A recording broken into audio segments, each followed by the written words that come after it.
Hi, everyone, and welcome to Restaurant Tech Trends, where we explore restaurant technology trends with some of the industry's biggest movers and shakers in a rapid fire short interview format. Today, I'm joined by Krish Gopalakrishnan, and Krish has a super interesting background. I don't think I've ever met anyone like him before in industry. He's gone from the brand side to advisory, back to brand side, and now he's doing fractional. Among other things, led the enterprise architecture, MarTech, and the master data management team at Panera. And he was a key player in the Panera 2.0 transformational project. He'll tell us a little bit about that in just a minute. And later, he worked alongside Ron Shaikh, who is like an absolute legend in the industry, of course, at Act 3, and managed a small portfolio of restaurant companies, I think ranging from 15 plus units to 300 plus units, brands like Tate, Life Alive, BJ's, Level 99, and CAVA. I think Act 3 also invested in Par. And after that, he went back to CAVA, or maybe not back to CAVA, but joined CAVA in a full time capacity and was part of the team that led to the successful IPO there. And as I mentioned, now he's a fractional CTO who's working with restaurant brands, helping them with their tech strategies. Welcome, Krish. Thanks, Justin. Thanks for having me here. Absolutely. I'm super excited that you joined today. Let's start with your time at Panera during the Panera 2.0 transformation project. I noticed that one of the things you had on your LinkedIn is you were part of the team that brought digital sales up to 40% of total sales, and I was really impressed by that. I was curious, what were some of the technologies that were brought to the forefront to reach that milestone? Yeah, I would say, it all started with Ron's vision of Panera 2.0. That's where it all started, right? And Mm-hmm. digital had a huge part in that journey, right? How do you provide that experience for the customer uh, inside the restaurant and, above the restaurant, we call it, right? The digital experience as well. And that strategy led to figuring out how do you bring that to light. We had, mobile app, we had kiosk, we had the digital experience, and, we talked about loyalty. All these were part of that strategy, and technology played a role in enabling that, right? So we worked on technologies that would help bring that strategy to life. And I would say a few key things that were involved is, we went through transformation with our marketing platform, right? Mm-hmm. We built personalization. I mean, I know there's a lot of AI now. I'm talking about now 8 years ago or 10 years ago, right? We were talking about one-to-one personalization. Panera probably was the first one in the restaurant industry to do that, right? So we did master data management where, I know some of the restaurants still use point of sale as kind of the master system for managing data, but we had our own centralized master data management platform that helped manage the data across all channels in a central place. There are a few key things that led to that success where technology played a role. So this almost sounds like it's like the pre-CDP days. You guys sort of built your own CDP. Yes, and there were, some of the companies that are, in the market now, right, that are CDP platforms, they were, not there even, or at least they were in their early stages, right? Got it. Well, one of the things you just mentioned was loyalty was a big part of this, and I would definitely say Panera is known industry-wide for having a cutting-edge, leading loyalty program. And I noticed you transferred some of your experience and success with loyalty at Panera to your time at Kava. I think I saw digital sales increase by 36% or something like that when you were at Kava. What did you do there to drive the growth in the loyalty program? Yeah, I would say, CAVA is a fascinating brand, and I give full credit to Brett Schulman, the CEO. I started working with him in 2019.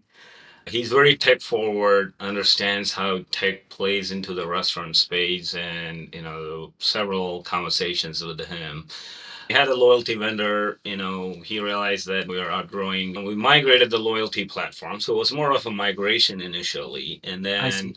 we worked on improving the loyalty program. I know there was, a huge loyalty program enhancement last year that was announced, right? And I mean, So that kind of helps, right? When you think about the evolution of loyalty at CAVA, where you first move from a platform that's not scalable for the growth that CAVA has planned to a platform that now is scalable, but you got to add the program capabilities on top of it.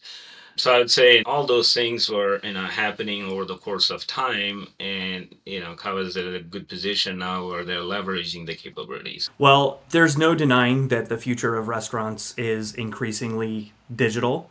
And given that you are Mr. Digital, what are some of the digital technologies you think are going to be the most disruptive in the restaurant industry over the coming, let's just say, 5 years, and why? I think there's things that we still have to solve in the digital space, right? I mean, digital is still fragmented from a standpoint when I talk about sales channels, right? Right. I even had a conversation with a small brand last week where, they got web ordering, they got mobile app, they got third party ordering, they got meal plans, right? And these are all fragmented digital, ordering channels, and it all hits the operations, right? And figuring out how do you manage your order volume. I think there's definitely room for improvements there from a digital standpoint. You probably commonly hear it as unified commerce, right? Where we want to have a lot of restaurant technology companies or brands are trying to get to the unified technology where you can understand all the orders coming through, right? Including what's happening inside. So there's definitely opportunity there.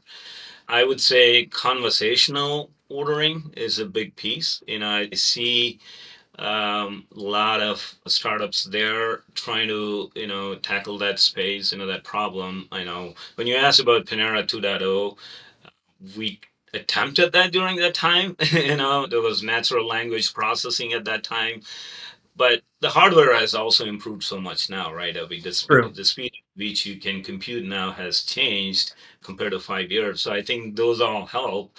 So I'm really hoping, conversational AI is going to help in ordering. It's going to help with customer support. Gamification is another one. I recently saw the, Hmm. Chipotle Burrito Day, right? They launched their second year of, gamification. That was interesting, that engages a customer. I'm sure in the back end they are using some AI, right, to keep the customers engaged. Operational side, I think a lot of AI, I would say, is needed more on the operational side, the back of the house. Hmm. I think you can make the associates' life happy, simplify things for them. That would in turn help to make the customer life happy, right? Whether it is inventory management, I mean, still associates Hmm. struggle with stockouts, right? Stocking out at the right time.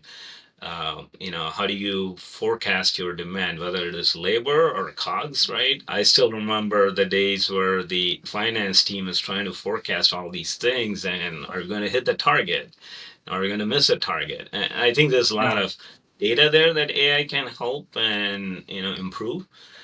So I definitely feel that there's opportunities there for technology to help. Yeah, I would totally concur. A couple weeks ago, I was talking on here with Matt Wampler, who's the founder and CEO of ClearCogs. They're doing some really interesting forecasting stuff. And I agree with you also on the inventory piece. I don't know if you've seen the guys over at Nomad Go. They've got a really crazy solution that you basically just hold like your tablet up and it just scans your inventory.